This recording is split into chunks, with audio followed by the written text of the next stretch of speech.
আজি এটা পেনকেকৰ recipe share কৰিলোঁ আৰু এনেদৰে পেনকেক বনাই টিফিন বা ইভিনিং টাইমত দিব পাৰি ল'ৰা ছোৱালীক। আৰু ইয়াৰ বাবে 5টা কল মিক্সিত পিচি লৈছোঁ আৰু আটা 1 কাপ, বেকিং পাউডাৰ আধা চামুচ সৰু চামুচৰ লৈছোঁ আৰু এইখিনি চালি লৈছোঁ। আৰু এতিয়া গাখীৰখিনি মিক্স কৰি দিছোঁ। গাখীৰখিনি গোটেইখিনি একেলগে দি পেলাই মিলাব নালাগে, অলপ অলপকৈ দি মিলাব লাগে, নহ'লে গোটেইখিনি একেলগে মিলাই দিলে পাতল হৈ যাব পাৰে। সেইকাৰণে অলপ অলপকৈ গাখীৰ দি পেলাই বেটাৰটো বনাব লাগে আৰু খুব ভালকৈ মিলাব লাগে যাতে গোটেইখিনি ধুনীয়াকৈ মিলি যায়।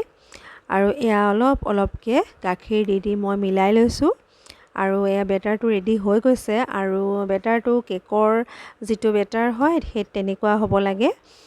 আৰু এয়া ৰেডি হৈ গৈছে।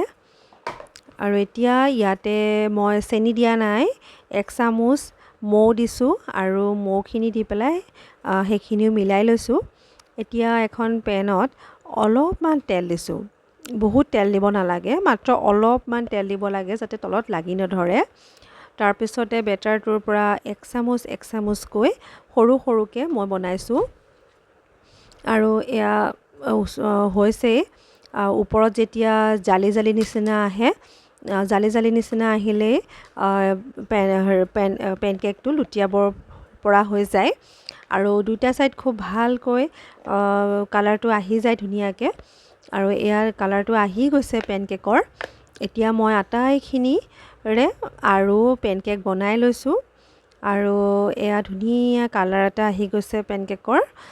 এতিয়া এয়া পেনকেকখিনি হৈ গৈছে ৰেডি। এতিয়া এনেদৰে ওপৰত অলপমান মৌ দি দিছোঁ আৰু এনেদৰে ল'ৰা ছোৱালীক টিফিনতো দিব পাৰে, ইভিনিং স্নেক্সতো দিব পাৰে।